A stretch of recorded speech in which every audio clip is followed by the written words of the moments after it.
Yeah. He's now done with church. Oh, Shawnee boy. Oh, dear Shawnee boy. You boys ready? Yeah. Yeah. You doing this? Well, the red light's on. Doesn't that the go? Red means go. Right? I guess I thought it meant stop, but I guess No. Sense I think we're going. I think the means safe go and word green is means go. I think the safe word's pineapple, so nothing stops until then. Oh, well, Tasty. I guess pineapple. One, two and freeze, don't nobody move. 1, 2 and freeze, don't nobody move. 1, 2 and freeze, don't nobody move. Don't nobody move. Don't nobody move. 1, 2 and freeze. Jesus Christ. Welcome back to another episode of Chill Regular. My name is Jonesy, and with me are my 3 BFFs, David, Matt, and Sean. Word. Welcome back, guys. What's up? How you guys You're all doing? welcome. You guys have a good week so far? So far, so good. I'm alive. Busy. What about you, Matty? I had a great poop this morning. I'm feeling good. Ooh, there's nothing better than a good poop, guys. It's true. You know, if you get a one wiper for the day, win. It's like a good omen. I don't trust that. You don't trust a one wiper? No, there's always there's always residue. There's residual. come on. You know, Come no, on. you can't just go on that kind of faith, that brown faith. I don't know. What about two tries and if it's Like nothing? 2 tries, and if I feel confident in myself, I'll stand up. It's got to show clean like twice for me. Really? Yeah. For me, there's just that moment where I'm just like, I'm gonna live dangerously today. I'm gonna live really dangerously today. That's gross. Let's see what happens. You know? Here's my thing though. I work from home, so just in case there is an accident, I can kind of figure it out for myself. I don't do that. I'm not brave enough to do it in public, right? Right. But I'll do it in my comfort of my own home. And somebody has to take it too far, and those happen less as you get older. Not that I would know. Yeah, right. Wink, wink. Why are you winking at us all, As, David? as I've heard, Oh yeah, okay. asking for a friend. So I ended up waking up this morning and Nailed it. I did it, guys. I am here. Thank you Winning. very much. And I had a text message from my neighbor saying that some dude tried to steal my catalytic converter from my Whoa. Honda Element. That sucks. Dude. So luckily they stopped the guy. He ended up sending me security footage because he has one right in the front of his house. Nice. This is at 4 a.m. in the morning, and you see this black Volt drive up, and somebody gets out, and they're kind of doing whatever they're doing. You can't really see. You can just see my car, and that car's just like parked right next to it, right? Mm-hmm. And then, a handful of minutes go by, and then some dude literally comes out and says, "Hey, the hell you doing?" And the guy's like, oh, and he gets up really fast, goes in there, he's like, "What the fuck? Get out of my neighborhood!" And the car just drives off, Lo and behold, these motherfuckers were sawzawing my catalytic converter. If you don't, do you guys know? Sean, I know you know what a catalytic converter is. Do you guys know what a catalytic converiter is? No. As a hard no. Yeah, I didn't know either until today, to be honest with you. So Does it convert catalytics? it, cat licks actually converts cat licks and into energy. Yeah, exactly. Oh man, yeah, that's what powers your car. I thought you guys didn't know this. No. So basically what ended up happening was the catalytic converter, from what I understand, Sean, you could tell me, but it takes all the emissions and exhaust and stuff, runs it through this thing that basically vaporizes it, right? Superheats it. Yeah. Superheats it. Yeah. And so your car can run cleaner, basically. It burns off remaining emissions from exhaust. There you go. But that's pretty good. Yeah. That was good. More or less, right? Yeah. Thank you. This is why I wish they had Body Shop back in high school when I was in there. They took out Body Shop, but they had everything there to have Body Shop, and they're just like, no, you guys are gonna have space cars anyway in 5 years from now. I still don't have a space car. So basically, I got underneath my hood, and they sawed half of it off. No. And the fucking sawzall was still stuck in the other half. Free saw. Free, yeah, sweet tools. I guess I won this one. But Free saw and a $200 repair bill. dude, no. So more than actually, that, I was shit. lucky. Okay, so if they would have actually took the catalytic converter, Oh, yeah. it would have been $2,000 to Easy. replace. Easy. Yeah. $2,000 to fucking replace. Yeah. Right. Luckily, because they didn't get it all the way off, it only cost me $80 for them just to weld it back on. Yeah, I was gonna say, yeah. well, that's why I was like 200. Yeah, it's about right for depending on how big a pain in the ass it was to get to. They didn't take all the sensors and stuff like that off of it, so Nice. it was really just one side of it. They got about 80% of the way completely off. So they were bad catalytic converter thieves. Exactly. Bad exactly. cats. Bad cat stealer. I don't know. Oh, did you want to do cat scratch fever? Is that what you just tried to You got do? the wah-wahs for me? Is that the one here? Yeah. I'm so sorry, Sean. That's okay. That was bad. That was bad even for a dad joke. Yeah, right? Yeah. What I was curious about is like, well, why do they steal them, for one? So I guess the metal that's inside that cools these things, or, vaporizes and all that stuff, is like precious metal. So it's almost like copper wiring. So they'll take this and sell it, and they kind of melt it out and do whatever they're doing with it. Do you know what the fucked up part is? I think it's unobtainium they're trying to get.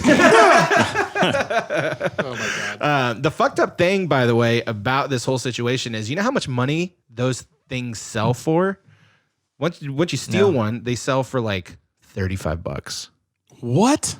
That's all they're fucking making is $35. If they're selling the materials, yeah. You know what I'm saying, Yeah, though? but they're actually worth more just selling a working catalytic converter, because when they go around stealing catalytic converters, it creates a market. Yeah. And all these people are like, well, I can buy a new one and have it put in for $2,000 or... Well, you know what's crazy? This guy was telling me, the muffler dude that I got to go get this thing fixed. So what they're doing right now, so all in my neighborhood right now, if you have like a Honda or a Toyota, Yeah, really common. super common right now. I mean, we're in, pretty intense times, so people are hustling for money like crazy, do anything. Fuck, like they weren't before? Well, I don't know, man. I feel like with what's going on right now, it seems like people are doing more shady shit to make money. I mean, like there's OnlyFans up now, They stopped stealing radios, so you don't have to bring your radio face with you into the store. Oh, Remember shit. those days? Yeah, I remember that. They used to then- give you a nice little like sunglass case to put it in. Yeah, you I thought you do were remember. cool with your detachable face, and then they would steal tires or just your whole car. They didn't take your catalytic converter Yeah. or transmission or whatever thing. Yeah. A la carte it. Well, what I thought was really That interesting. was the two modes, by the way. It was radio face or whole fucking car. There was no in there's between. No in between, right?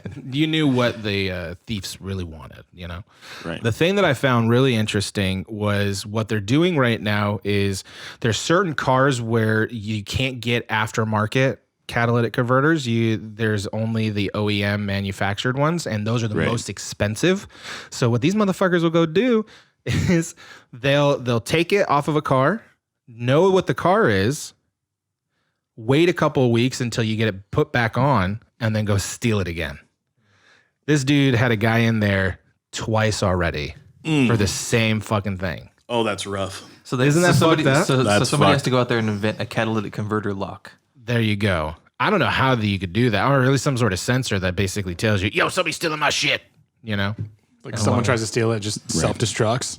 Just Boom, the car vaporizes all. explodes. Well, just vaporizes everything inside the catalytic converter. It's like, yep. This is why I think we should be allowed to electrify our cars.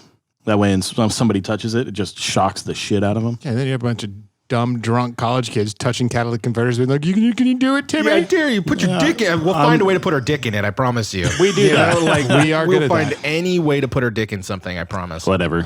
As long as nobody's stealing the parts off, they can do whatever they want. Yeah. So anyway, long story longer, they ended up fixing it within a couple of hours. It only cost me about $80. So dodge that bullet. I'm Nicely grateful done. though. The neighborhood that I live in, super grateful that I got vigilant neighbors that were like, For sure. "Hey, get the hell out of here!" But like, did he have like an alarm system? Like, I also question, like, why is your neighbor up at 4 a.m? So I have a lot of random neighbors. So they walk their dogs at Isn't that random what a times. neighbor generally is? Is kind of random. Well, What do you? no, because You move into a new neighborhood, it is a random person in the neighborhood. I guess so. I mean, if you're wanting to get fucking technical, yes, I know a lot of my neighbors in this area, Right. right? So this particular one is a random that I don't know. Okay. That walks every morning.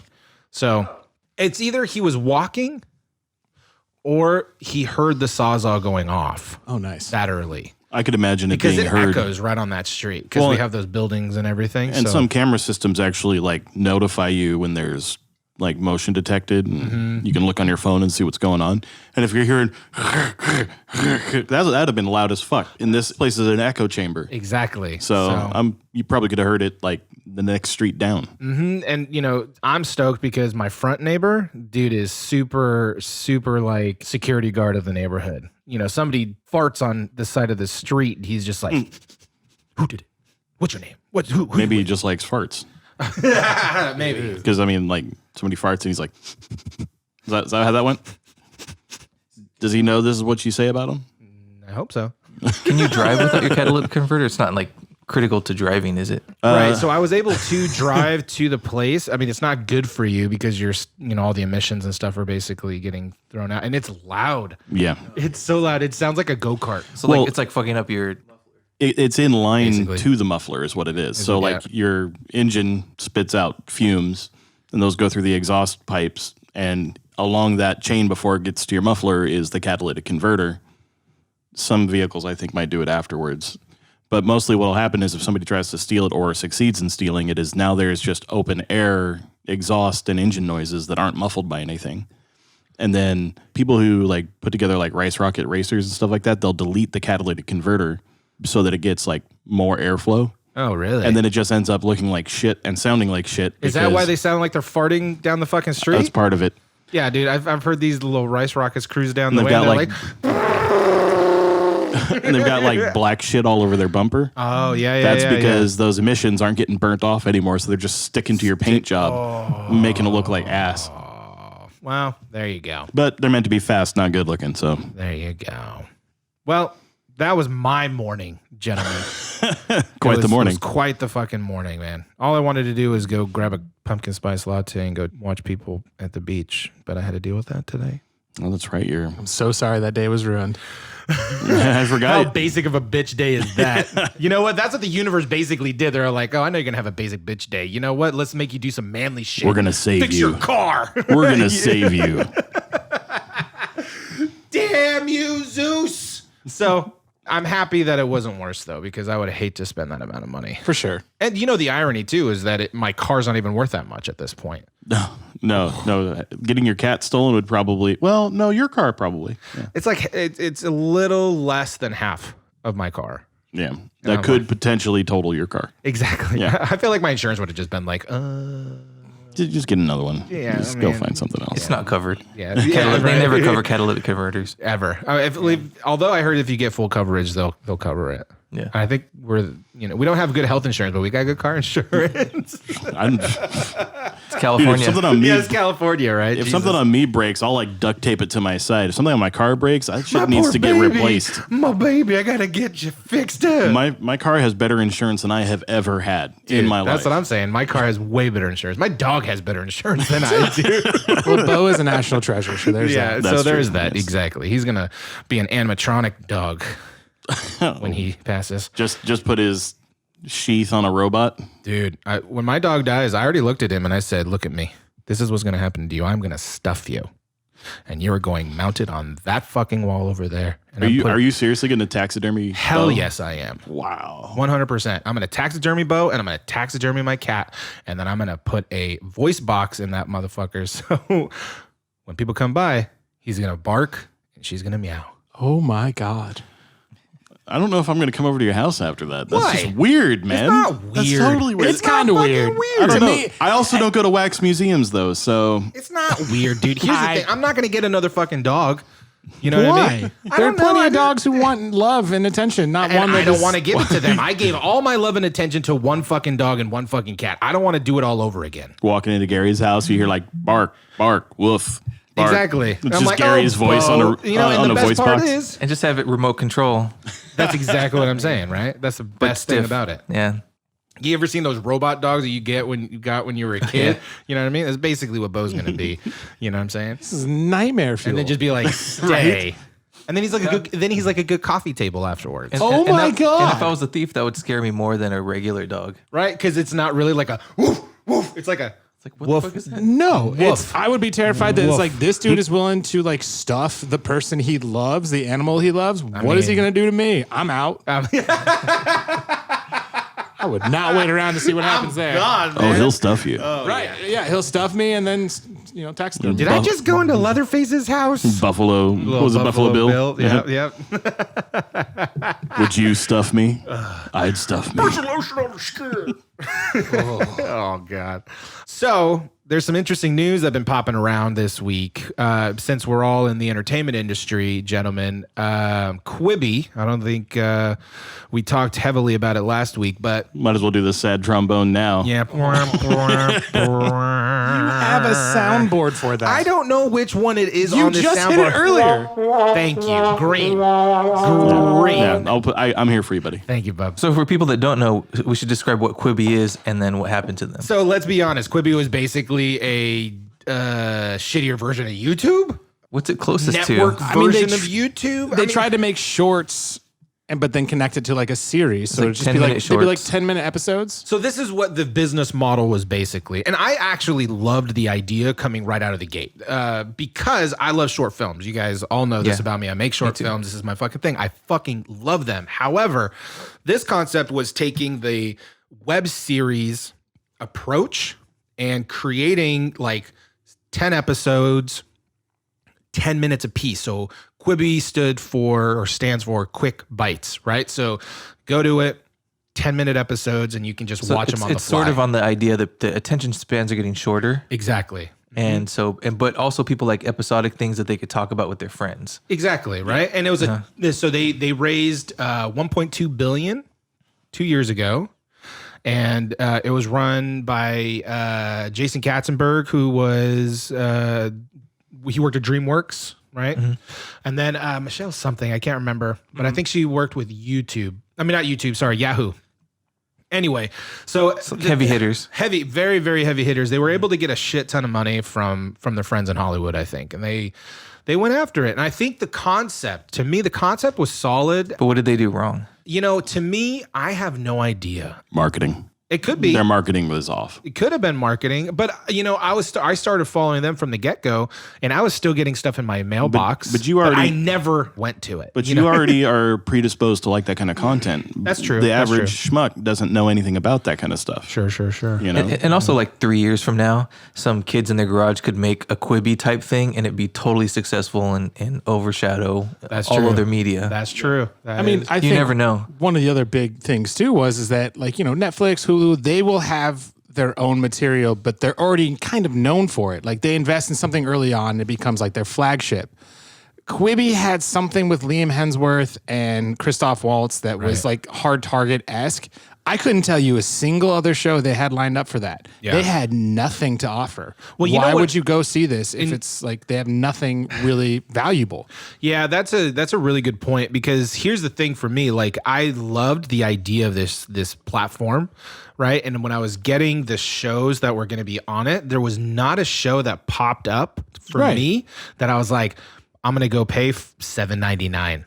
Right. That was the other thing for me, was that they charged you for it. So it was ad free. Yeah, it was ad-free. But you had to subscribe to like They Hulu should have kinda. had either or, like free with ads or paid with none. Paid with none. Yeah. Yeah. I mean, I don't even know if that would have helped if the material just isn't there. Like, I'm not going to sign up for something if they don't have. Did you watch any of the material? I'm not going to pay a premium for like nobodies. I'll pay a premium for good content and big names, but you also have to tell me what that is before I give you my money. Yeah, And exactly. They were really bad about. They had a lot of really famous people in their commercials, and that's about as far as that went. Right. Yeah, and like Netflix couldn't- had obviously been around for a while. They were doing the mail and stuff like that. Hulu was taking shows that were already known, but they were kind of giving them another life Right. on Hulu. So it was like built-in audiences. Okay, now we're going to come back to you.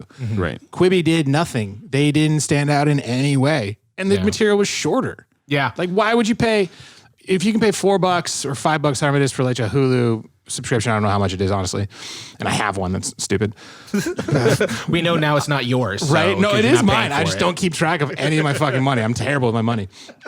But those are like hour-long episodes, half-an-hour episodes. Like you can go home and sit down and relax. I get what they're trying to do with like the short, like, oh, you have a lunch break, you can watch 10 minutes of something. Yeah.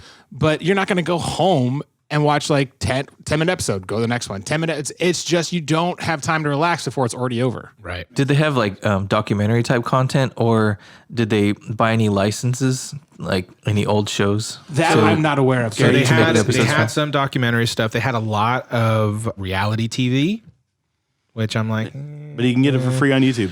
well, and that was my whole thing. I'm like, to be honest with you, they probably would have made more of their money if they took these show concepts that they were doing and just put them on the YouTube platform.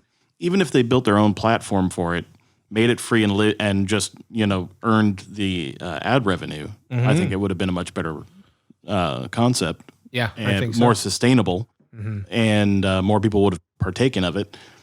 But also not just dump the money into big faces for their commercials, but actually conveying what they had. Well, the thing was that I didn't know what they had until they were already canceled, until Yeah. they were already like, we flopped. Sorry. There's a new interesting business model. I don't know how new it is actually, but it's new to me, which is Facebook did it on the largest scale I've ever seen, which is they run at a deficit for years just to capture a market until they went public, and then they made all their money. Now Zuckerberg is, I think he's the third or fourth richest person in all of America. Where if you have like Bezos and Gates, who provide services and products, like physical things that you put in your home and affect your life on a daily basis. But Zuckerberg is just a little social media platform that's on par with Amazon, who provides everyone's products. Right.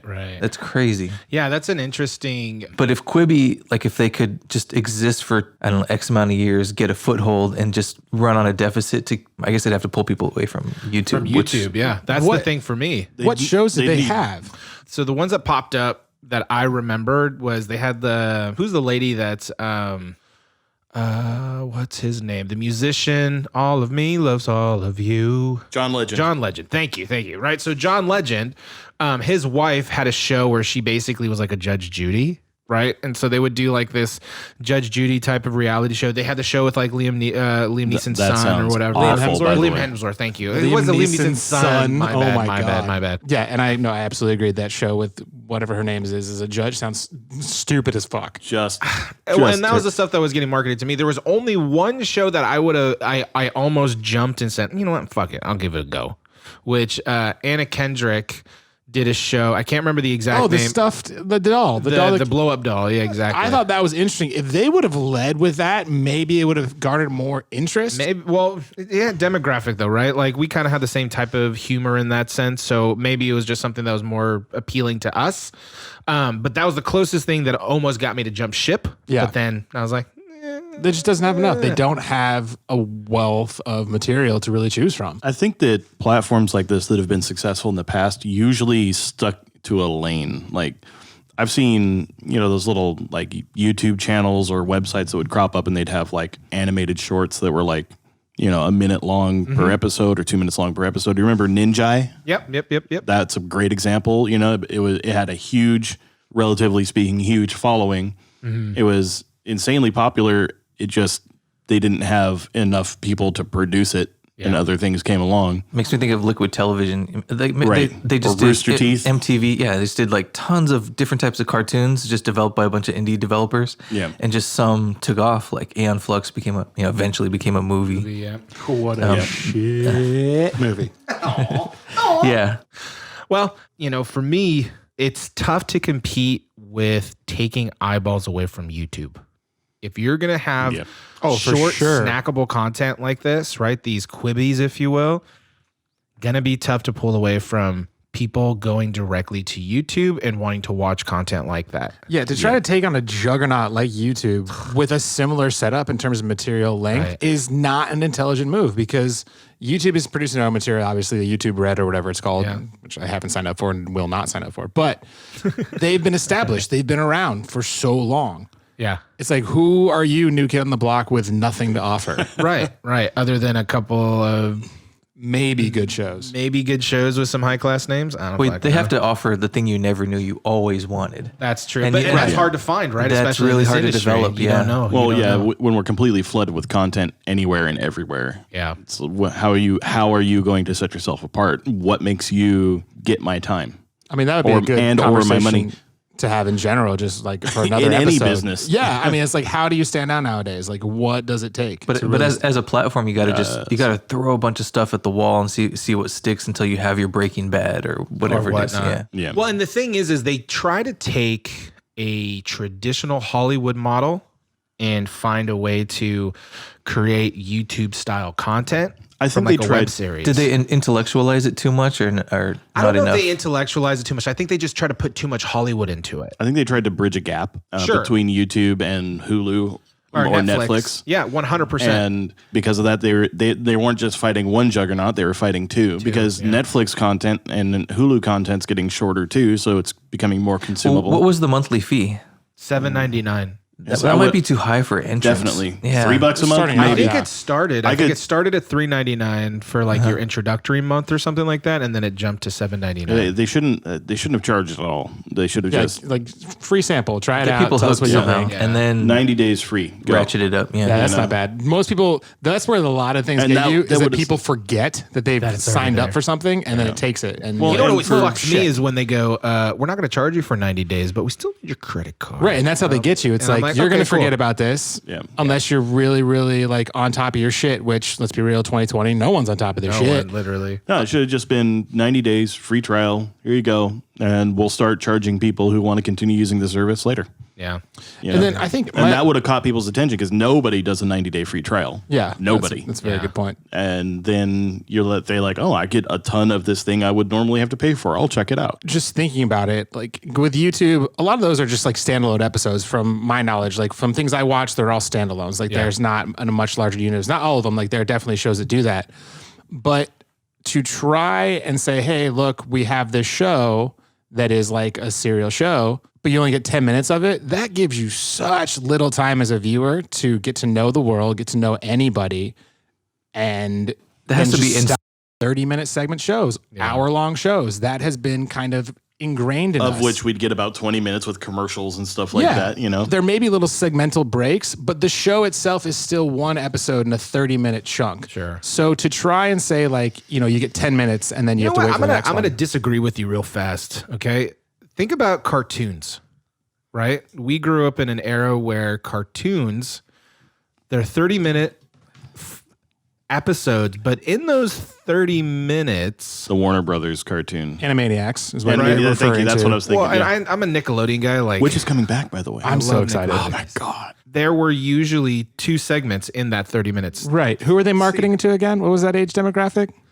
Well, Nickelodeon, so it was like, I don't know, probably 9 to 15. Something So like is that same? Tweens, I think, was is the that tweens same structure age. going to work for an adult who's in their 30s and understands that stories usually are longer? I don't know. I think that I don't know. that might be Now, I mean- be the demographic for like video games, for example. When you're young, you want a video game with like 80 hours, 120 hours of gameplay. yeah. But when you're a parent, you don't have that much time. You want a compelling story and you want to get through it. But when a video game says it's only like 10 hours of content, you kind of get excited. Because you can actually achieve Because you something. can, you can Yeah. finish it. Yeah, And that's actually interesting. There's to a think about, weird too. dichotomy there of like our attention spans are getting shorter, but there are video games that require like dedicated hours. I don't agree with this kind of notion that our attention span are getting shorter, because this is what we'll fucking do, guys. And this is the weirdest, ironic thing to me. Okay, people say our attention spans are getting shorter, but yet we'll sit there and say, "Oh, an hour and a half movie, way too long. I don't want to watch an hour and a half fucking movie." But we'll sit there and binge watch Yeah, exactly. 6 episodes Well, that that's are the an mind- hour long. You know what it is, right? No, I don't. Commitment. Yeah, the idea of the commitment. Because if you Is sit it, down or for is it the best fucking reward loop? No, they're right. It's the Yeah. commitment. It's Yeah. the commitment idea, because anything longer than an hour and a half, closer to 2 hours, generally feeling that's why I was in theaters. You would sit down. It was an endeavor. You would sit down. You would commit time to it. Less than that, like an hour, to a person, it's like, oh, that's like a workout at the gym. That's a run. That's not going to require like me getting prepped and ready. But obviously the catalyst of that is that we keep telling ourselves like, oh, it's only an hour. It's only an hour. And then it keeps repeating. Well, to me, it kind of Well- it comes back to the reward loop, right? Because if you get into a really good episode, and you want to you get to an end point, you want to watch the next one, and every time the next one comes on, there's the end point. It's a reward loop that keeps driving you to the next one, driving you to the next one, driving you to the next one. You know, film it's general, the teaser at the end. Exactly. Film at the end. Film is a book. Usually features are cathartic. They have usually they have a catharsis to it. You know, but the best thing I ever did for being able to just tell myself that I can sit down and watch a whole movie, even though like I've got a million other things to do. Yeah. Is I started learning how and when to take a break in the middle of a movie. Oh yeah. And I mean, it's usually you think you don't have to learn that kind of thing, but I mean, it's the best thing I've ever done for my ability to just consume feature-length films. Guys like Matt and myself hate you because we want you to watch the whole goddamn thing. Well, yeah. I mean, if I'm sitting down to watch a movie with friends, then that's the event. That's what we're doing. We're doing the whole thing for the payoff of doing that thing. Right. No, I want you to light candles. I want you to sit down. I want you to prepare. We're going to snuggle. Hello? Yes. Is it me you're watching for? Right. And if it's just like me at home, you know, then I'm just going to go, oh, okay, this is a good part in the story. I understand the story structure now. I can, this is the low point. I can take a break here. So do you guys get mad when you see a movie is 2 hours? No. That you want to see? Me neither. But a lot of to people me, it's do. like 2 1 hour. Yeah, we may not be the norm, though. I feel like I get my money's worth. I might get my money's worth if it seems like a good movie and it's 2 hours. But we are also cinephiles in here. Yeah. And also I don't cinema. I don't like it if it's like an hour and a half and it's supposed to be a feature length film. I want a couple hours. I need enough time for the whole story to be told. I want some character development. I want the highs and the lows. I don't want anything to be rushed. I'd rather watch 2 3-hour movies than 1 2-hour movie if it can be done, you know? I want to make 2 quick points real quick. I think you kind of answered the whole Quibi thing with what we were just talking about in terms of the payoff, in terms of people wanting the reward. Reward loop, yeah. 10 minutes, I think 10 minutes is enough to get someone invested in a story. That's why, you know, first 10 minutes of script or whatever is usually about the setup, people getting invested. I mean, it's kind of part of the first act. I don't think 10 minutes for a short is enough of a reward for them to want to do the next one. Maybe. Because they're not invested enough. That's why I think, you know, a 30-minute show, the 10 minutes is already like, okay, I'm invested. I know what's happening. 10 minutes in this is like, they've already played out an entire thing. You're like, what? What's happening? Yeah. They're just I think they're trying to cram too much. I think that was the problem. And like you kind of point out with the rewards, they were trying to cram way too much, way too fast. And the brain naturally doesn't know how to process that fast. Not saying that we can't do it, but it's not enjoyable. We don't get the nutrition from it, basically. I totally agree with you. I was watching a show on Netflix that was about 15 minutes an episode, and that to me was a little rushed. Like I was like, it seems like they're stopping halfway through. Yeah. I mean, they were good about putting a teaser for the next episode in to make you want to continue on, but also it was just a little too short. I felt like they could have made it even 20 or 25 minutes and done much better with each episode. Yeah. And you can definitely make an argument like a short, you know, like you were talking about earlier, people watch shorts all the time. I think the problem there is a short has finality. A short is beginning, middle, end, which yes, you can break that down into a scene by all means of just like 10 minutes. But I don't think they did that in the Quibi. I did not watch it because that's fucking stupid. I'm not going to throw them $8 for that garbage. No offense, Katzenberg, if you ever hear this. So that was one of them. But back to when you're talking about like, you know, this is already like, you know, the low point. This is whatever title you want to put on it. A lot of people don't know that. Like I have run into so many people. They don't even know what they're looking for. Cinephiles like us, which I mean, there's not a lot of us. There's enough. But for the average moviegoer, they intrinsically understand that. But if you told them, oh, hey, about 10 minutes, shit's going to just go south real hard. They'd be like, what? How do you know that? Yeah. It's like a magic trick. Do you have a few minutes to talk about our Lord and Savior, the hero's journey? Exactly. Joseph Campbell, he would be very proud. So yeah, I think that for us, yeah, absolutely. If we get into a movie, we're like, okay, yeah, I know what's going to happen. So you can definitely take that break. But for a lot of people, they don't know that structure. They don't know. And a lot of them don't want to know it. I've definitely talked to friends. And as soon as I start talking, they're like, dude, shut the fuck up. You're going to ruin the movie again. I'm like, hey, eat my dick. I have the opposite problem. I had to train my girlfriend, like, don't say a goddamn thing while we're watching a movie because I will figure it out. I know what's happening next because I understand the beats. I know how movies flow. Yeah. If you tell me anything, if you go, oh, you're going to like this, I know it. Now I know what's happening. I know the whole plot. The whole movie's done for me. Oh, no. There's one moment in my life, sorry to interrupt, no, it's okay. that lingers with me. I'm still haunted by this, of my actions to this day. because it was my mother, who I love to death, and she's massively supportive of everything I do. But we were watching What Lies Beneath with Harrison Ford and Michelle Pfeiffer back in the day. We were watching it at home. I'd never seen it. She had never seen it. We're watching it on the couch, and I think it was like midpoint, and things started to kind of unravel. But like 10 minutes before it happened, I'd be like, oh, she's going to take over. Oh. Like, and then the car crash. Like, I'd be like, oh, he's not dead. And then he'd like pop up in the back of the boat. And I was like, and they crashed the car in the lake. And I was like, oh, the corpse is going to come to life. Yeah. I said that out loud for each moment. At the end of the movie, my mom looked at me. She goes, could you never do that again, please? I have never felt so guilty in when your mother is looking at you with this look of like, ruined this movie for me. this is my one moment of joy. I pushed you out, and that's what you did. Exactly. This is what that became. Thanks. And it was just like this massive disappointment. guilt thing. Exactly. I was just like, oh, I'm so sorry, Mom. I won't tell you again. I have a story along those lines. So Gary knows my cousin. He's funny, but he plays these long game like pranks sometimes. And one of them was he's good at, like what you were talking about, Sean, the beats. We were studying the beats, and we were cinephiles as well. And we could figure out films. But what he used to do is he would go and rent them first in the Blockbuster days, watch them, and then pretend he never saw it and go, hey, we should watch this. And then we'd watch it together, and he'd tell me in the beginning the way the whole rest of it would play out. And it took me years to realize. I'm like, how did you know that so early? Oh my God. And he did it too close, too soon a couple times. And I eventually, years later, I'm like, he's been watching these all first. What a show. I hope he listens to this. He would even throw out some like, Shame. That's a ring good that joke, bell. though. It's actually a pretty good long con. That is. I mean, yeah, he should definitely feel shame about that if you're listening.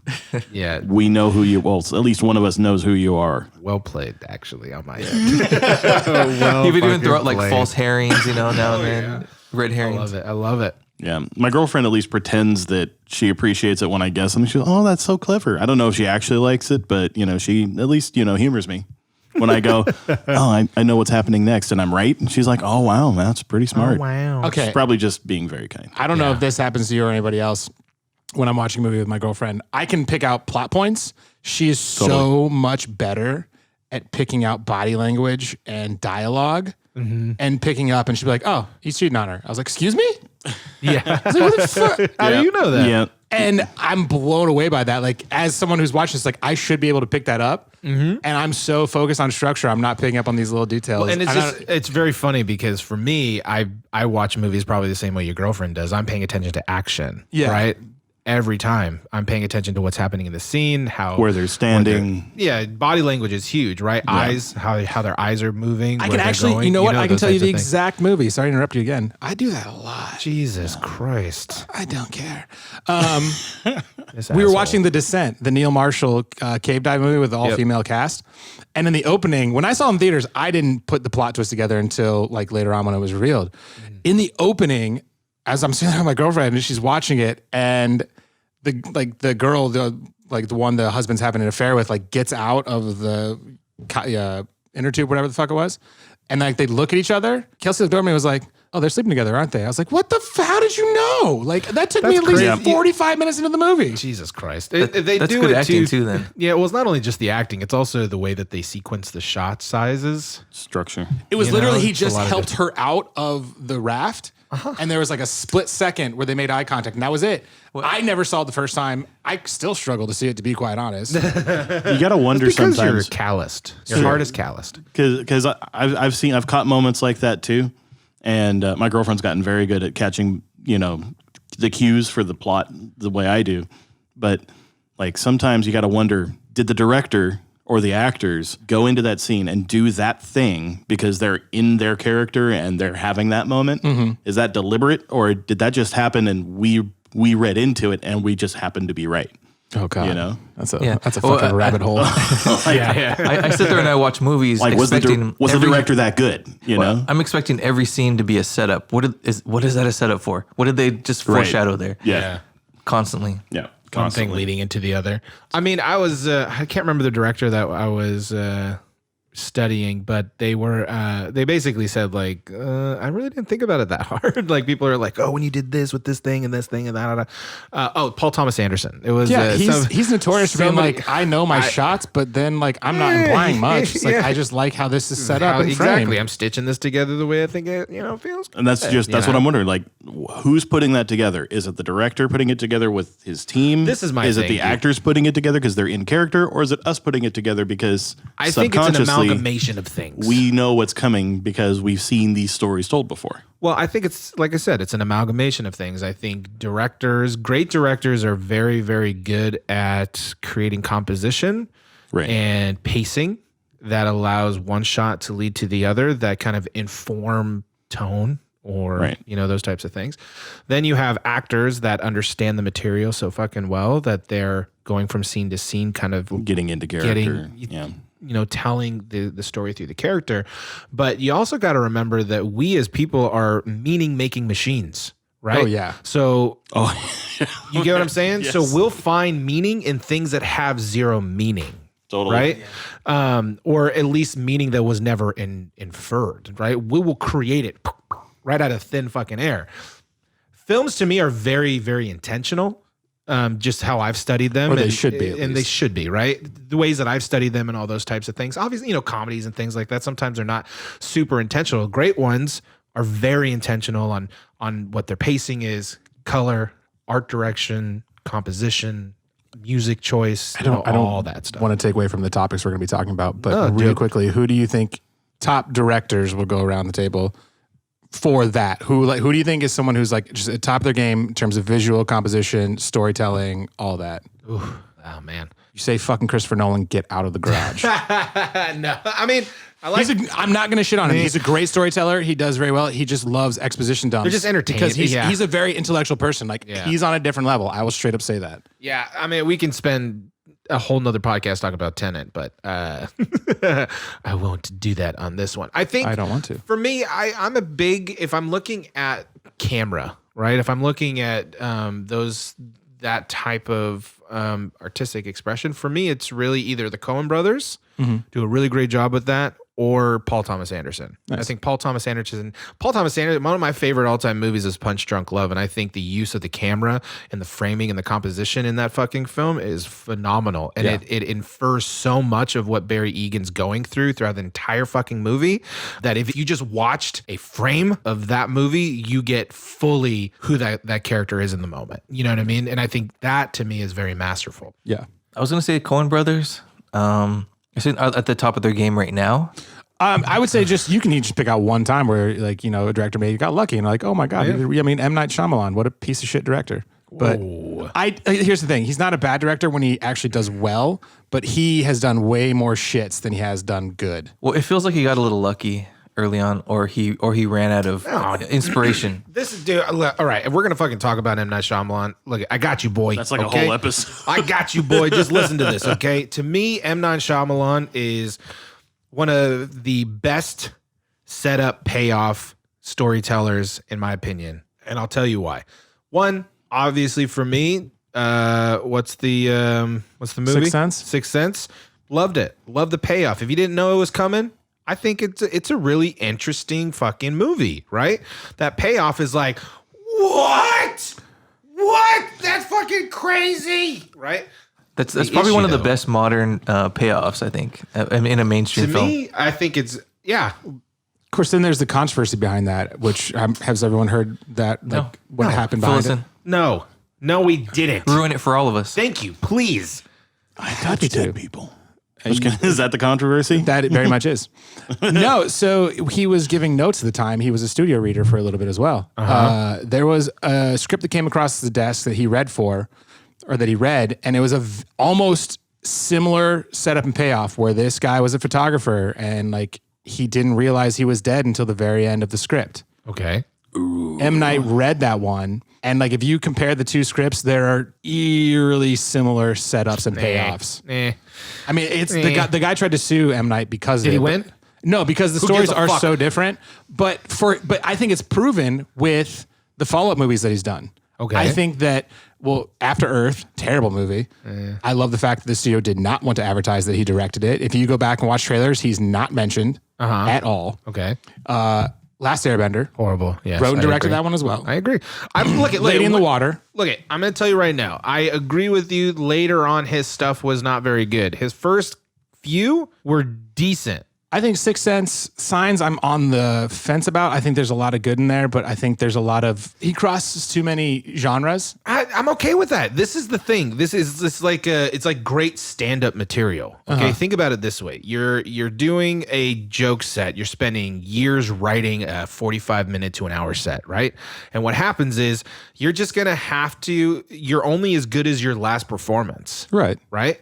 Well, check it out. It's hard to continually write good material For over sure. and over and over and over again. My thing is he had a device that he uses, right? Because it's the same structure and it's the same device in every movie that he's done, right? So when you have like The Village was interesting. Signs was really interesting. He is Sixth Sense an was interesting. artful Memento. director. Like he frames good Memento. shots. Oh, he didn't do That was Memento? Nolan. Christopher Nolan did Memento. Oh, I always thought that was M. Night Shyamalan. Nope. Christopher Nolan, him and his time. He loves time. loves it. That's like one of his favorite things to play with. Hold on. I don't like taking away, like almost every director that's good is called a ripoff at some point. So I don't want to take that There's no untold completely away from stories. him. Yeah. And if he just took a good twist, that wouldn't be enough to make a hit movie. You need to frame things well. You need good setups. Yeah, it's You all need a good encompassing. story too. I think that was the my- biggest slip up for Glass was Yeah. he did a terrible job with setup and payoffs because he has a setup where there's a building mentioned several times and then it's never used. Oh. It was it was yeah. supposed to be a red Yeah. herring, and I get what he was doing, but you can't do it for this kind of a grounded superhero story. That just Right. doesn't mix well with what you've already presented Split prior. was so good. Split was amazing. I love Split. Incredible. Unbreakable is a very, very well done film. I will absolutely give him credit for that. I just think it's hard to have the reveal. He to got be as pigeonholed. powerful. He got pigeonholed was his problem too, is that people were like, Exactly. they kept expecting a twist from him. And unfortunately, you can't make a career constantly Bro, out of I'm that. telling you right now, when The Happening came through and that motherfucker goes, "It's the trees. Fuck you. So bad. Get the hell out of here. Him and his fucking hot you dogs. son of a bitch." Who just makes a to- town next to a forest of unspeakable evil? Really? Jesus. Really? he- I mean, he come has a- on, honestly. He has enough hits to say that he can catch lightning in a bottle sometimes, a few Yeah, times. sure. Well, especially, but then he's inconsistent. Well, and that's the bigger issue with his style. But So- the so- inconsistency, I think, is difficult because you well, get hold so on. invested in the story, and then by the time the punchline comes, you're like, "Shh, damn it, I just got shot." And then he Are has we to talking live- about people who are producing, like writing, directing? I thought it was just about directing. People who can. I would think if they're writer directors, you can still include them. You can still include Okay. it. Yeah, Because it's pretty- they're still directing basically. Yeah. That. you were saying like conveying a scene and setting it up and things like that. Like who was the best, and people are. So I was just making sure we're still on track with that. Yeah, we absolutely are. Real quick, just for Signs, my big problem with it is that it's about a priest losing his faith and aliens come to the planet. Those two diametrically oppose each other massively. You literally just blew my fucking balls right Those now. two Signs do was not okay. mesh. I didn't put two and two together within that sense. Because I remember watching it. It was okay. When I was a wasn't- kid, I was like, this is really entertaining. And I got older, I was like, wait, he lost his faith, but doesn't aliens disprove that almost entirely? And how's he regain it? What? Well, you don't know if God made aliens too. Well, if we're made in his image, then who made them? Well, that was. Maybe that's just another thing he made. I was about to say, maybe if we were made in his image and he made those ones first, I mean, I've made a casserole. You just fuck up every now and Cast again. him out You in know the what I fucking mean? universe was like, sorry guys. I've made a casserole and I've made a turkey dinner. I mean, they're two different things. Sometimes they use the same parts. Sean, your Yeah, choice I mean, on just- director? Okay. I would have to say, I'm a pretty big fan of Feige. And I don't remember who was in which role, but it was Jon Favreau and Kevin Feige. Well, that's the producer. producer. He's the producer for like, Marvel. Well, Marvel. he was pretty hands on with the directing. Oh, was he? I didn't know as that. far as I'm I didn't know aware, he had a hand in basically making sure everything got set up, that the I story could was see told him the right being way. very much hands-on with the story development. even if he wasn't directing, Feige is why the MCU has been so successful. absolutely. Him and Favreau made the MCU. the that it vision is. they had, absolutely. Of course, and Stan Lee. So would you say John his soul. Favreau? Would you put Jon Favreau on that. He's a good director, too. Yeah, though. I'd say Favreau's great. He's probably my number one pick with maybe an unpopular opinion, but J.J. Abrams as a close second. I like J.J. Abrams. I do too. I love what he did, and I know people who are going to be like, but I love what he did with Star Trek. I think the reboot was great. I thought it was a great idea. In that, I love it, dude. I wish he would have done all of the Star Wars, the new Star Wars stuff. Yeah, I think it would have been better. Yeah, way better. If he had done the prequels, man, those would be legendary. Oh, I don't know about that. I think so. I think he could have made those interesting. He made Star Trek as exciting as Star Wars. Yes, I agree. Did. I feel bad because here's the thing: Rian Johnson is a good director. He is a good director. I just don't think he knew what he was getting himself into with The Last Jedi. He also wasn't doing what Rian Johnson does, though. I didn't mind The Last Jedi. I didn't mind any of the new ones. I didn't either. I thought they were fine. I thought they were all fine. Rogue One was the best of the new content. Yeah, absolutely. Rogue One, hands down, best of all the new Star Wars stuff. Not false. Sorry. What was it? Name one Fight character. Name one character. One character? Oh, I don't remember their names. Okay. That's just that's just me being an asshole. I can tell you one. Jyn Erso was her name. I can't tell you anybody else. Anybody. Because they were all so forgettable. Because we didn't know anybody. Well, they were supposed to be. They were forgotten. But just because they die doesn't mean we can't get to know them. That makes it more impactful. Spoiler alert. I mean, they were Bothans. Because the quote from the original trilogy, many Bothans died to bring us these plans. Oh, Jesus. They were the Bothans. Bothans is just a term for sacrificial lambs. Oh, my God. They just say it was Bothans. That's hilarious. Well, there you go. Just to throw my 2 cents in. He got a lot of notoriety recently for winning an Academy Award, but I think even prior to that, he was not given enough credit with how much hands-on he is, especially with Devil's Backbone. Mimic gets shit on a lot, and I get it. There's a lot of studio involvement, but he still did great with the creatures. He does so well with creatures. Blade 2. Guillermo del Toro is a phenomenal director. Oh, yeah. His shot composition, his storytelling ability. Oh, yeah. His scene, Pan's Labyrinth is still one of my favorite films. It's such a great, creepy, sensitive It's a fantasy. Name one character. Vidal. Sergeant Vidal was the name of the character. Ophelia was the name of the little girl. It wasn't Pan. Just kidding. You know, her lab. No, just kidding. I thought that's where he was going to go. I actually don't even know if they name. I don't even know if they name the fawn. He just kind of presents himself as the fawn. Yeah. They never say Pan. But the thing he does extremely well is conveying human horror. He did it really well with Shape of Water, which is still. I'm not a huge fan of the movie, but I get why people loved it. It's a great film, though. I mean, cinematically gorgeous. He might be one of the most beautiful directors. Yeah. He his physically, physically and inside and he kind out. of pissed me off with Shape of Water. And I would have a beer with him. I will say that. I totally would. I'd love to sit down and talk with him. I'm sure he's a very interesting person to have a conversation with. But he kind of pissed me off with Shape of Water because Hellboy. Right. And this is big within the whole, fan base. But I mean, Abe Sapien is the same fucking creature. And don't you try and say otherwise if you're listening. Abe Sapien into a love story. No, it absolutely is. That's basically and what then he he did. flat out said, not the same creature, not the same character, not the same species, has 'Cause they'll get nothing to sued. do with it. I think it's a different Period. movie universe, but he definitely took the same design. I don't think he went anything original with that. My big love. Look at a comparison sometime. Oh, no, they're the exact same. It's unfucking canny. I will not he was debate that. justifying alien bestiality with the. That's my favorite thing is interviews. He was like, I was young and watched Creature from Black Lagoon. I was like, oh, I wish the creature would have gotten her. Like, that's hilarious to make a basis for your movie. It's actually really adorable. That's funny. It's kind of cute. But what he does really well is conveying human horror, like with in Pan's Labyrinth when Vidal, someone didn't take his hat off to salute him, like a peasant farmer. He takes the butt of his gun and bashes the guy's face. It was They a show beer it. bottle. Oh, it was a beer bottle. Or a wine bottle? So actually, there's a story because Guillermo, when he was younger, one of his friends was hit with a beer bottle several times in the face, and Guillermo was shocked the bottle never broke. Yeah. So that's why he has that in the scene. That's why he kept it there. But also just he conveys the violence as a character. Yeah. So when Vidal gets his face sliced open, you see that this he has a very narcissistic view of himself. His vanity has now been crushed, and from that point on, he is just a wolf. Like he doesn't care. He was more about portraying a certain image and respect, and at that point, it's no longer there. So it served a purpose for his character, and he does that very well. In Devil's Backbone, the villain accidentally kills the kid. I don't know. Has anyone seen Devil's Backbone? Nope. Spanish. Never even heard of it. And he accidentally kills this little boy at the orphanage where he works at.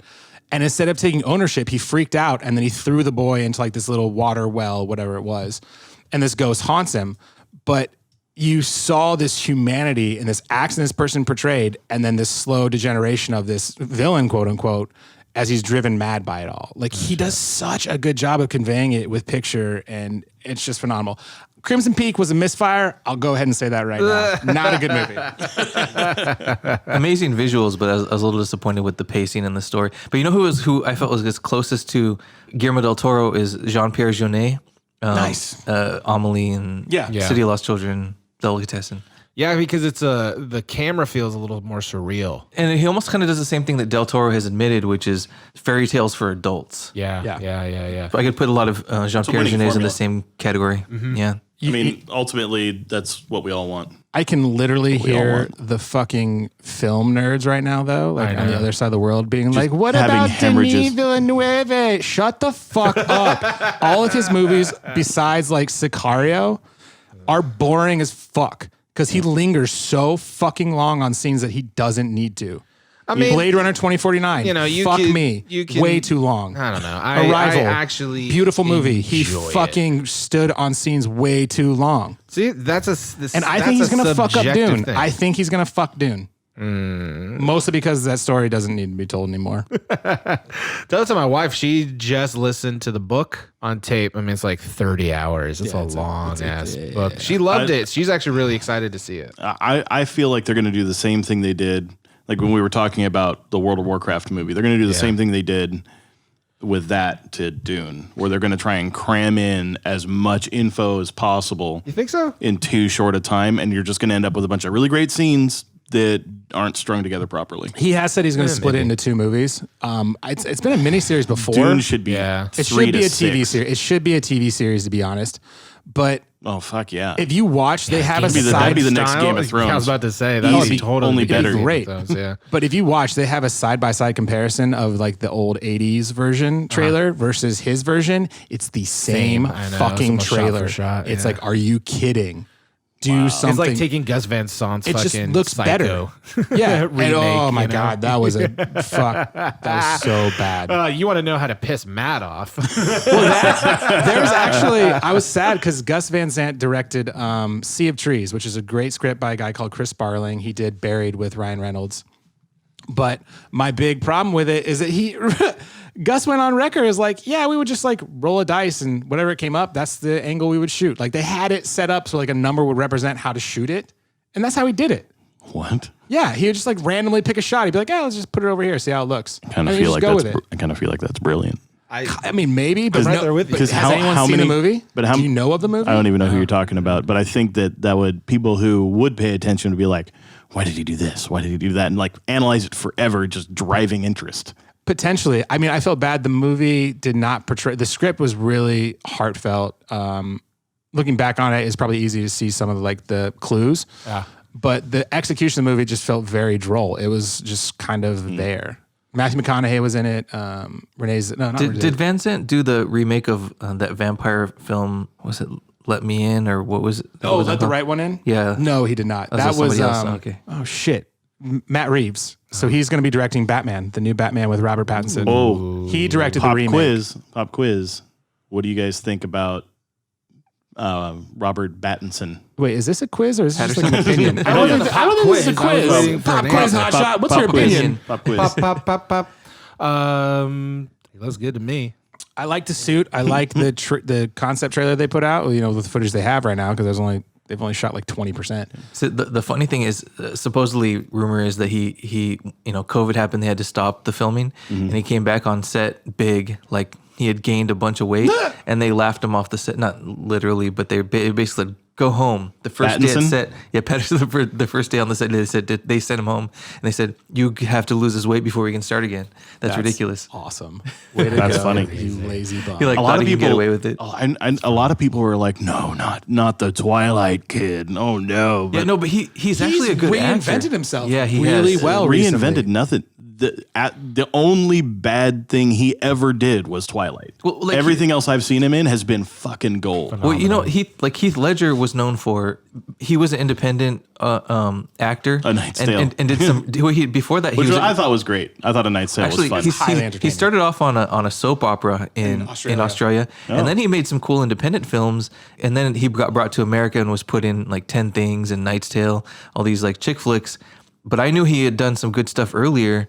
So I wasn't shocked when, I thought, he might do a good job as the Joker. And the same thing with Patterson. Like, Yeah, maybe. He's got some chops. He'll do it. I think you mean Pattinson. yeah. Is Pattinson? Oh. Yeah. I would say that there's a different level of scrutiny because I think Batman, he's conveyed pretty, I don't want to say simply, but we know his character, we know who he is. The level of pressure, I think, for Ledger is because Joker's never really had a backstory. No one knows who he is. He always has a different identity. That's the point. That's how he's always been. So I think that's why the pressure was so much higher for him because this is a brand new iteration. Like, how is this going to go? Like, he has this one to compare to, whereas... Well, and the one before it was Jack Nicholson, and everyone loved that one, and you knew it wasn't going to be the same. I mean, even Cesar Romero got like some love for being like the campy Joker for, I can't think of the dude's name now, who played Batman in the old show. Adam We're all West. blanking. Adam West, thank you. I don't know why this is escaping me. He's a legend. Yeah, Cesar Romero had like this really campy version, which people liked, and then Jack Nicholson came along and gave this kind of horrifying classic version. And it's always been different iterations. Jared Leto should never be allowed to play that person again, even though he is. Right. Yeah, that was no. Leto, David Ayer fucked the pooch when he tattooed across his forehead "broken." Cool, bro. Yeah. Subtle. Deep. So deep. I didn't mind it. I didn't mind him as the Joker, to be honest. I like seeing different iterations of these characters. fell I asleep have during a that movie. controversial Nice. opinion here. I really, really want, I know this would be terrible, and to me, though, also great, is if Carrot Top played the Joker. Oh I my really God. want that. What? I want Get his the hell orange hair to outta turn here. green. I can see that. I can I want- see I want why him in, that like, would be Halloween interesting. makeup. Is it yoked out Carrot Top? Yes. Yoked out Carrot Top as the Joker. Fuck yes. With props, all his dumb props. Dude, have you seen what that guy looks like? Yeah, I mean, He's jacked. He's his scary. Other face than the looks freckles, like he already looks like the fucking I would be Joker. afraid. I mean, the last photo I saw of him, though, he had a, Housewives of OC type of face, boy. a cougar face, and big Carrot Top hair, and then a yoked out fucking body. He's looking increasingly horrifying to me. Yeah, this is. You're not saying bad things here. He's naturally I'm becoming the totally Joker. behind this. Yeah, but he already Is is. this really because we think he's He's going to the orange actually Joker. be good He at it, should- or he's going to actually potentially I be think that- good Joker? I think he'd be great. I think you guys are all. I think he'd be shit. I think he Bully- could not. He cannot bullshitting. act for garbage. Have you seen Chairman of the Board? Yes. Yes, I have, and that is why I, say think he he'd be cannot Why so that man act. didn't get an Oscar? I have no fucking idea. Norm Macdonald called it box office poison. Oh yeah. Yes, he Yeah, did. yep. Well, gentlemen, We take a quick break and then come back out and we can. let's talk about Bill Burr. You want to talk about Bill Burr? I do. mean, we're at an hour right now. Yeah, might as well just take a quick 5-minute recess. All right, we'll be back. I don't know. I'll probably get canceled for doing that joke. How stupid is that cancel thing? They're literally running out of people to cancel. They're going after dead people now. They're trying to cancel John Wayne. It's like, yeah, dude, God did that 40 years ago. They're all up in arms. They're like, did you hear what he said in that interview in Playboy in 1970? Can you believe that? It's like, yeah, he was born in 1907. That's what these people sounded like. You never talked to your grandparents and brought up the wrong subject, and all of a sudden it went off the rails. Like, oh, grandma, just keep making the cookies. Yeah, you don't bring up race or religion with your grandparents. You keep it simple. Anyway, I don't know. I guess my grandparents are older. I don't know. So Bill Burr gets on SNL this last weekend, and there has been some flack going on. I can't see why. He's very anti-cancel culture. I loved it. I loved it too. But the question becomes, was his material right for the SNL audience? I don't care. It's funny. I'm the right I'm sorry. audience for him. Yeah, right. Yeah. I don't Whoever watch he does. SNL very Yeah. often. I watch that because I enjoy Bill Burr, obviously. Let's just run down a quick fact check. He was doing comedy. Yeah. SNL is a purveyor of comedy, Yeah. and nothing is sacred in comedy. Check. All boxes All ticked. boxes ticked, right? Yeah, we're good. So sorry we pissed you off. Yep. I'm sorry you thought that Zeros joke was about you. It wasn't. Ironically, though, probably if you're thinking that it was about you, it's probably about you. By the way, Well, it's gonna be. It's gonna be. It's Yeah, certainly right. gonna be. You know, before we started the podcast, I had originally said, like, I don't know if that was if SNL was the right place to make that monologue. Right. But then I'm thinking about, like, Colin Jost and Che. The things they say on there are hilarious, but they're also so divisive. I don't know if it's because they're tying it in with actual news articles, but some of the shit they say is so divisive, but still fucking hysterical. He gets pretty political without being super political, which is what I really enjoyed about the whole bit. But I think this is the one that started pissing people off. Do you remember the bit, Sean? When he's talking about the white ladies and that Step in they're the front of the line. Yeah, they're not Yeah. so complacent. They're so talented at making it their movement. Yeah, Yeah, exactly. they hijack the movement. They hijacked the movement. Yeah. I mean, here's the thing. He's great because Tell him he's wrong. No, he's not wrong. Right? And it's much like, you know, Dave Chappelle in one of his stand-ups. He has a bit where he's like, who do I sound like? And he was like, oh, we're going to put up a wall in there and we're going to make sure no one can come in and roll. And someone in the audience yells, Trump. And Chappelle goes, it's you. Yeah. And it's 100% correct. Yeah. And so for people to, like, if you don't know who Bill Burr is, that's your own fucking fault. Bill Burr is my spirit animal. Yeah, like he is known for having a very solid opinion on what he thinks is right. And he doesn't say, like, this is how it is and you all should believe this. He goes, I'm pretty screwed up and this is how I think about it. Oh, yeah. Good luck with this. Well, there's two elements to Bill Burr. I think he looks blue collar. And so if somebody is not fully familiar with him, he's loud, he's blue collar, he looks clean cut. And so someone might think that he might be on the right. And he's big into sports. He ticks certain boxes with people on the right. But then when you hear his content, it's very on the left. And so I think that might take some people by surprise. But I also think he's not afraid, much like, you know, Chappelle or any of the really true to themselves kind of comedians, where they're going to say something that they believe is funny because it's divisive. Like, they're not, I do not believe that the comedians go up and try to intentionally hurt people. I don't think that's what they're going to do. That's not what they want to do. That's not the But purpose. they You're are going up there to making, make people laugh. That's not the purpose of comedy. yeah, but you're making observations. Whether or not you agree with those observations, that's subjective to you. But that's what they're doing, and they're pointing it out. Well, I feel like if you're pissed off about it, there's some truth there for you then. It's Mark Maron. Yeah. I love that guy. I think he's funny as hell. I think he's a fun actor. He was on Glow, and I loved his role in that show. But listening to his humor is a little bit difficult because it's always just kind of a bummer. Like, he's not really being funny. He's just being... He's like one joke away from committing suicide. Yeah, it's like you kind of expect him at any moment to just casually pull out a revolver and take care of business, you know what I'm saying? And just spray the front... Bill Burr people in the front row. Bill Burr has with that cynicism, but he keeps it funny. Yes. And we talked about this earlier, but Bill Burr, the way he got his start was really interesting. Where he got his style from, you know, there's a point at which some comedians, they flip that switch. And for Bill Burr's was, you should look it up if you get a chance, but I believe he was in Philly and it was a festivals during the daytime and every comedian was bombing. It was broad daylight and they're all jeering the comedians. And he's going, you know, fuck you guys. He starts insulting the city, rednecks, the sports teams. And he goes, you're going to get all 30 minutes of me. And then he insults, 10 more minutes. Insults. I have 5 seen that, more and minutes. it's epic. Oh, really? That's where he It's got his live, style so from. You can actually see it. Yeah.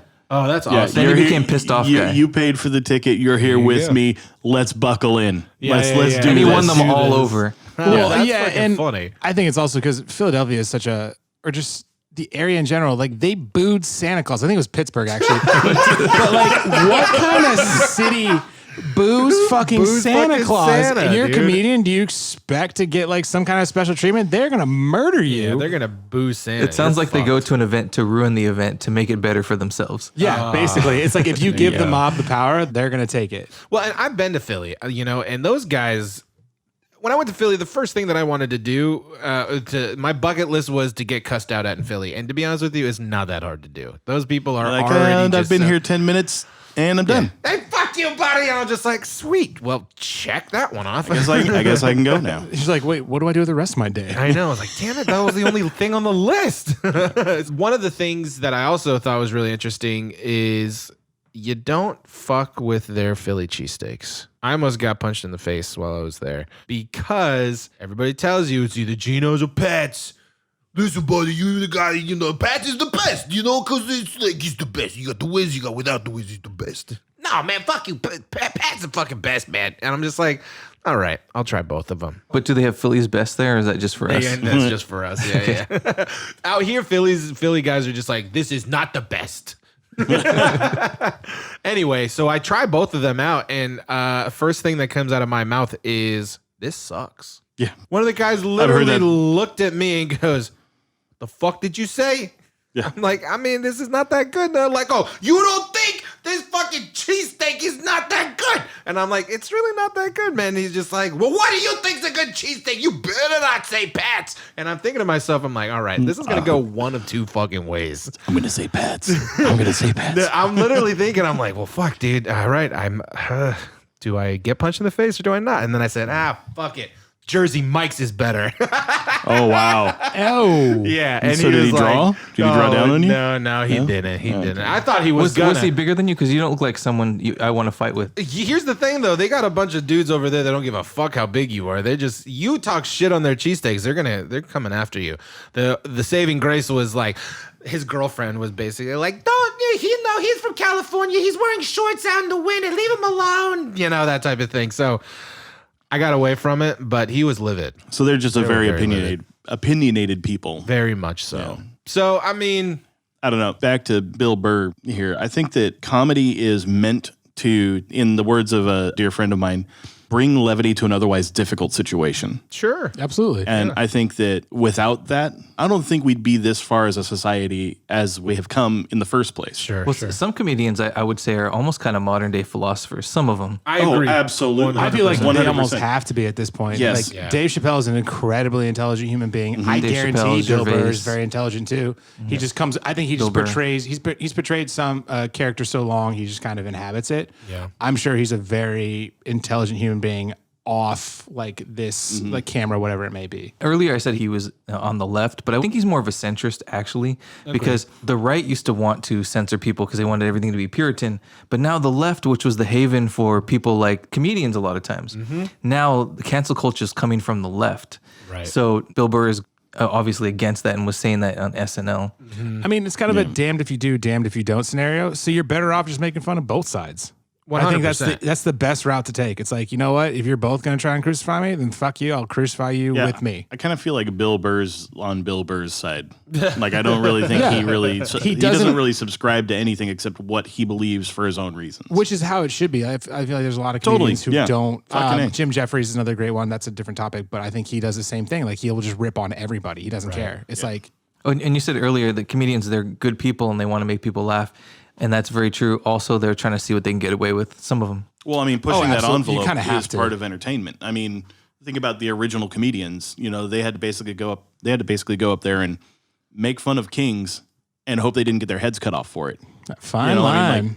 That's kind of a serious dance you're doing, So you got to sit there and you got to know this person well enough. So you had to wear a silly hat to just go to make sure everybody knows you're just kidding because you got a silly hat on. Right. So you straddle the line of buffoon or humorous intellect. You're playing the fool. Yeah. Yeah. So that's scary, dude. That'd be so fucked up because one thing, he's rolling, having a good time. Aha, that's funny. This guy's fucking funny. Bring him to my birthday. And then all of a sudden you say one wrong word and he's just like, Then you got this power dynamic, right? So you got the court jester who's sitting there and he's got to dance that line where he's just offensive enough to keep the royalty laughing, but not offensive enough that they stop caring about their public image and just off him. Yeah. Yeah. So the court jester sitting there trying to go, okay, I just got to maintain this. Could you imagine the next guy in line just waiting for that job? No. No. What? And now, so now we live in a society where, the filthy writhing masses, for lack of a better term, are the royalty in this world where they have the power to basically cut off the head of your career if they don't like what you say. Dude. Yeah. Because they're the ones who are opening their pocketbooks for the advertisers who ultimately control whose content gets viewed. Well, it's just crazy to me, man. I mean, the thing that's pissing me off about cancel culture in general is really coming back to don't try to look 10 years back and say, I'm that same person. Oh, no way. No you know way. what I mean? There's stuff that I've said in my past that I've so. Dude, there's stuff that I said in this conversation that I want to take back. You know what I mean? You're like, I am so not that person anymore. It's been like 45 minutes. Exactly. It's been 10 minutes and I'm already different. Right? I'm done with that guy. Fuck It's just that guy. ridiculous. Past me is an asshole. I think like every 7 years, all your cells are replaced, and so you're actually a new whole being. person. Yeah. Interesting. There you go. There's You that. know? So it's like James Gunn, right? James Gunn gets taken off of fucking the next Guardians of the Galaxy because somebody dug up a fucking dumb tweet that he did when he was first starting out in his career. We didn't know what social media really was, and it was just some dumb jokes or whatever he said.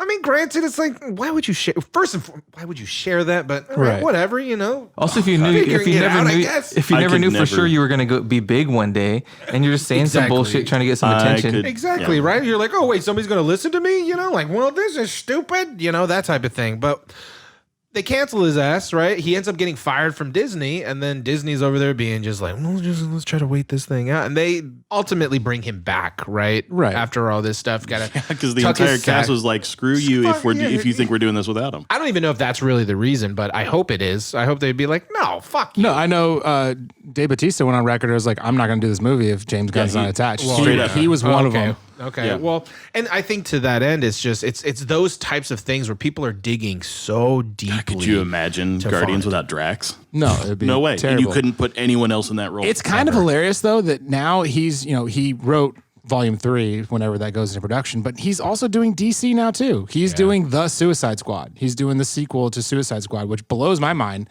that he has that much power now that he can just kind of hop back and forth and they're like, yeah, you're kind of great at what you do. We're not going to stop you. So anyway, to me, Bill Burr is doing everybody a service at the end of the day.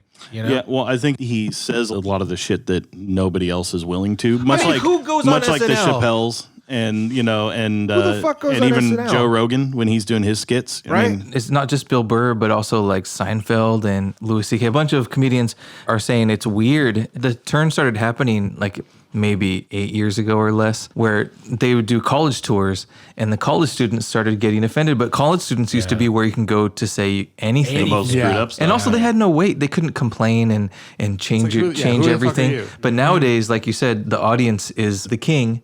Now people care what the college students say because we Right. worship youth in this culture. Well, you know what's crazy to that? I watched a documentary like months ago. I think it was like 8 months ago or something. And what the documentary was on was a comedian that was doing these college circuits. And what they started finding was that the administration, when they book these comedians coming through this particular college circuit, they said, well, we need you to write your whole set list and then give it to us for approval. Oh God. And so what they would do is they go through the whole fucking set list and they would say, you can't say this, don't talk about Take that. out all the don't- good jokes. Don't talk about these things, don't talk about those things. And I'm like, what the fuck is actually happening here? You guys are censoring these kids before they're even exposed to any of this. who's gonna stand a Who's chance? gonna stand? Exactly. Who the fuck is gonna stand? How are we gonna move forward in our like, I don't know, our evolution as human beings if people are coddling these types of conversations? Right. Yeah. You know?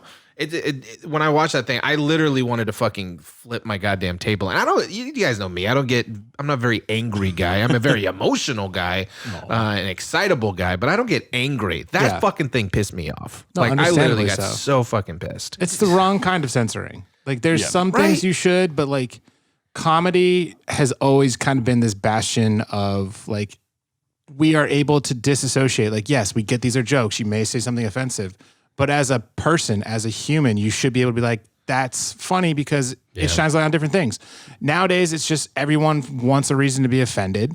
And I think the worst kind of that kind of a belief is when someone gets offended on behalf of someone else. Yeah. That is the worst kind of thing because you're stepping in and saying, "Oh, they aren't offended by it, but I am." But I'm offended for them. Like, what well, I don't is give a fuck. happening Really, here? just like you don't. Well, I'm angry. Yeah. Yeah, it's just it's shifting. It's like don't assume they can't stand up for themselves. you Yeah, know? exactly. It's like, and I mean, let's be real, it probably just white person, male, female, I couldn't give a shit. But But more the like irony of that statement alone, right? It's like, I'm angry for you because I don't think you can be angry. yeah, there Or is a demeaning value to it. White knighting. Oh, is When that you're what trying it's to called? defend someone who doesn't care to be even defended sometimes. Yeah, I mean, white knighting. I've definitely heard that in like the dating world, where like some girl is like being like hit on by a guy, and then some dude's like, she doesn't want to be hit on like that, and like immediately goes over, and it's like, ooh, The girl's like, God damn it. It's not even always that he cares about her feelings. He's just trying to get the in. no, that's the worst part about it is that they're trying to be like, oh, but look at me, I'm the nice guy. It's like that's That's not how And then, chauvinism works. when he You know, the fastest way to dry a girl's pussy up is by being that guy. Yeah. You know what I'm saying? Captain Savo. and then when Yeah. when she rejects him, then he's gonna curse her out himself. Right? Fuck you, you slut. It's like, the God damn it, dude. dumbest Get thing. the I fuck can't out of stand it. here. what are you gonna be such a bitch? Yeah, right? It's just like, oh, now I'm a bitch. Got it. Well, Bill Burr, we salute you, good sir. Absolutely. Amen. Thank you. That's better and better. keep it up. Yeah, keep it. You know, I'll tell you this. His last stand-up special, you know, he got married. He's in love. His comedy wasn't that good, in my opinion. Not traditional Bill Burr. And you know what? He's been on fire for a long time. This one just wasn't agree. as Bill Burr as I wanted it to be. However, to me, he's like, after this, I'm like, you still got it, boy. Keep it coming. Keep it coming. I think you're referring to Paper Tiger. Yeah. I think there was a part of him that wasn't up there doing as much comedy as he was up there, like just being sick of the cancel culture. Yeah. I think he went up there and he had a rant and had some funny parts to the rant, put some humor in it, but I don't think he went up there with the goal of having a comedy show. He went up there with the goal of saying, I can't have a comedy show because I don't know when you guys are going to take my head off. And this is all stupid. Well, regardless, it just didn't feel as... It felt like that show in Philly where he's like, fuck you, fuck all of you for thinking this, fuck cancel culture. I loved it. I loved every second of it because I agree. Cancel culture is ridiculous. I think that if you don't like something, the best thing you can do is turn your back on it. Yeah. Don't give it energy. Don't give it attention. Don't comment. Don't dislike, because that's how shit gets trending. Mm-hmm. You want to guarantee that somebody's going to see the shit that you think shouldn't be seen? Fucking complain. What do they say? What is the term? Is like bad press is like good press or something like that. There is Any no- press is any good press press. is Yeah, good There is yeah, no yeah. bad There's press. no Yeah, bad all press, that. yeah. Did you see Patrice O'Neill? I think it was on Fox News. He was defending comedians who were in the early stages of cancel culture. Before he died? Before he died. He was Rest in on- peace, bro.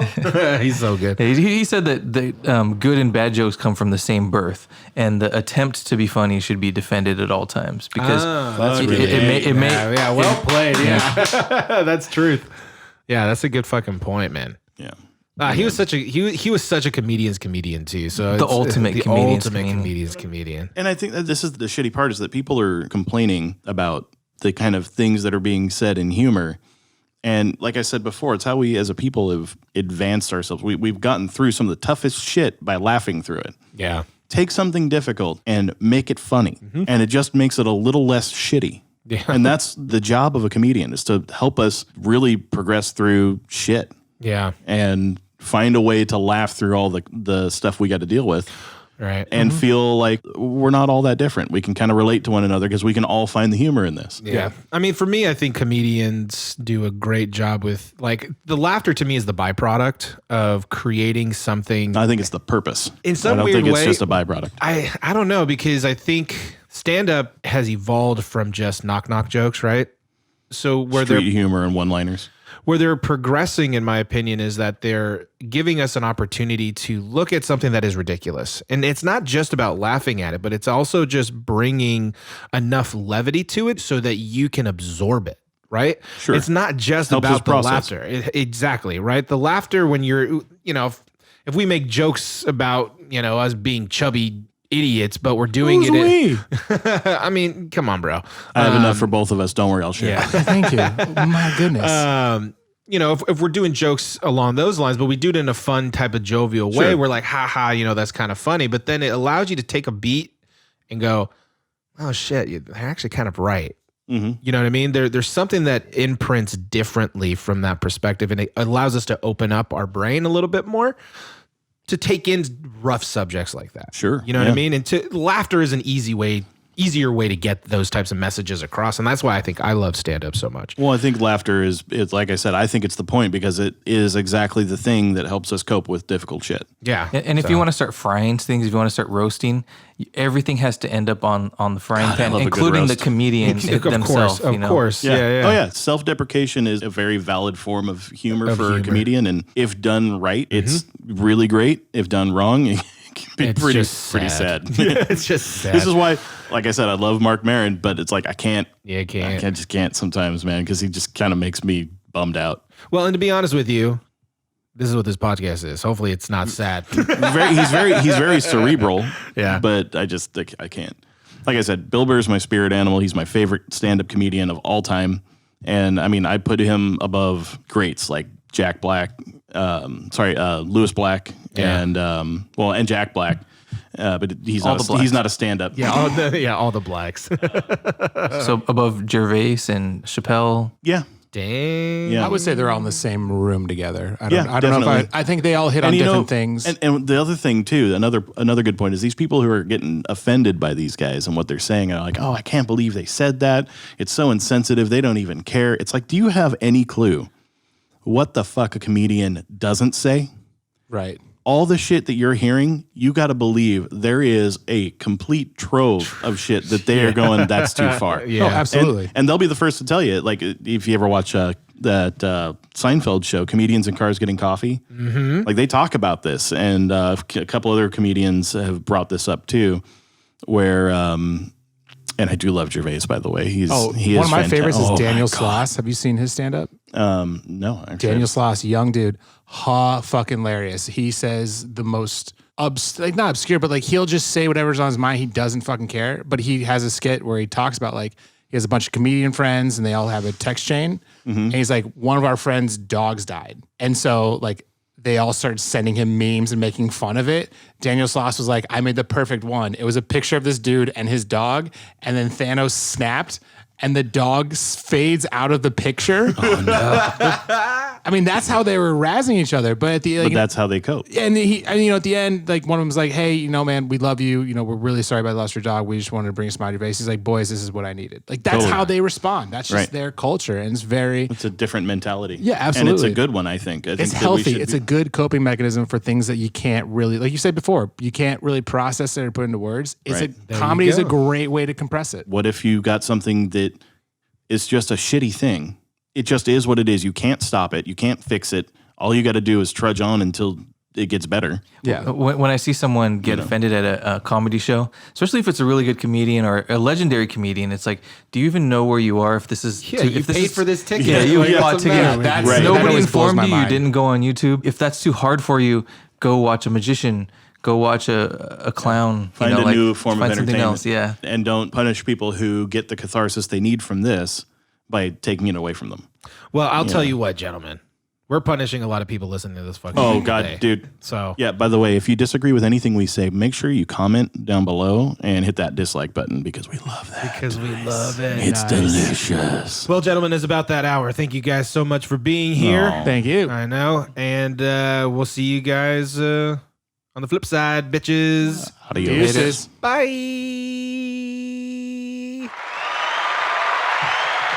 Thank you. Thank you.